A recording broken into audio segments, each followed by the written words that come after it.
शेतकरी मित्रांनो नमस्कार। आज तारीख 9 एप्रिल 2026। आज आपण आजचे कापूस बाजारभाव कशा प्रकारे आहे आणि कापूस गटनचे भाव काय आहे हे आपण जाणून घेऊ। शेतकरी मित्रांनो, अशा शेतीविषयक माहिती आणि कापूस बाजारभावातील हालचाली, कापूस बाजारभावात काय चालू आहे याची अपडेट मिळवण्यासाठी या चॅनलला लाईक, शेअर, सबस्क्राईब करून ठेवा। मित्रांनो, आज आपल्याला कापूस गटन काल 59,000च्या जवळपास होते। आज पण कापूस गटन स्थिर आहे, म्हणजेच याच जवळपास आहे। आणि कापूस बाजारभाव काल आपल्याला थोडेफार काय होईना पडलेले दिसले होते, कारण जागतिक स्तरावर जे युद्ध चालू आहे इराण, इस्रायल, अमेरिकेचे, हे यांच्यामध्ये सीज फायर झाली होती, म्हणजेच समझोता झाला होता। म्हणून कापूस बाजारभावात त्याचा परिणाम आपल्याला दिसला। कापूस बाजारभाव थोडे मागे आले, 100-200 रुपयांनी का होईना थोडेफार पडलेले आपल्याला जाणवले। मित्रांनो, लक्षात घ्या, अमेरिकेने 2 वेळा सीज फायर केला इराणसोबत। अमेरिकेने आधी धमक्या दिल्या की तुम्ही हे करा, नाहीतर तुमचं पूर्ण जे सिव्हिलायझेशन आहे ते पूर्ण नष्ट करण्यात येईल, पण इराणने ते काही केलं नाही। मग अमेरिकेने समझोता सीज फायर करून टाकला।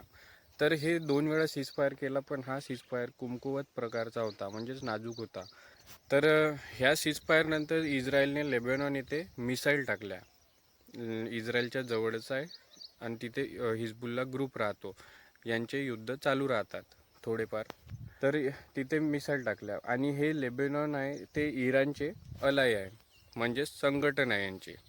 तर हे लेबनॉनमध्ये मिसाईल टाकल्यावर इराणने पुन्हा स्ट्रेट ऑफ हॉर्मुझ बंद केलं, जिथून सर्व जल वाहतूक चालते, म्हणजे जिथून वाहतूक इंधनची मोठ्या प्रमाणात चालत असते, ते इराणला लागून आहे। स्ट्रेट ऑफ हॉर्मुझ पुन्हा बंद केलं।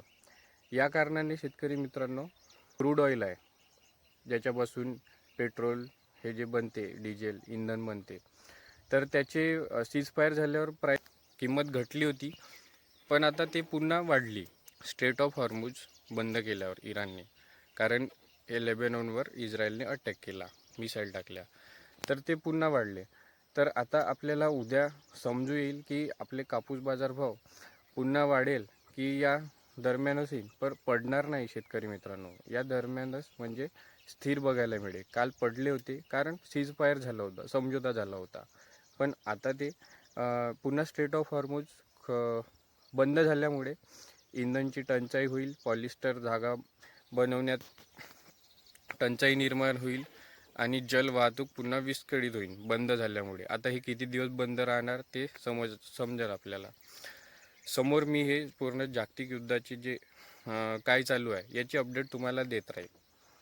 तर हे बंद झाल्यामुळे पुन्हा आपल्याला कापूस बाजारभावावर परिणाम दिसू शकतो। तर अशा प्रकारे शेतकरी मित्रांनो ही अपडेट आहे।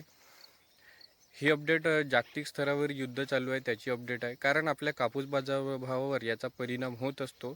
जागतिक स्तरावर काय चालू आहे, आंतरराष्ट्रीय देवाणघेवाण काय चालू आहे याचा आपल्या कापूस बाजारभावावर परिणाम होत असतो। तर मित्रांनो, अशा प्रकारे काल कापूस बाजारभाव पडले होते। अकोटमध्ये जो 9,000च्या जवळपास कापूस भाव होता तो 8,700ला लागत होता। परभणीमध्ये, यवतमाळमध्ये, इथे पण आपल्याला हिंगणघाट, इथे पण आपल्याला 100 रुपयांना का होईना पण घट बघायला मिळाली होती।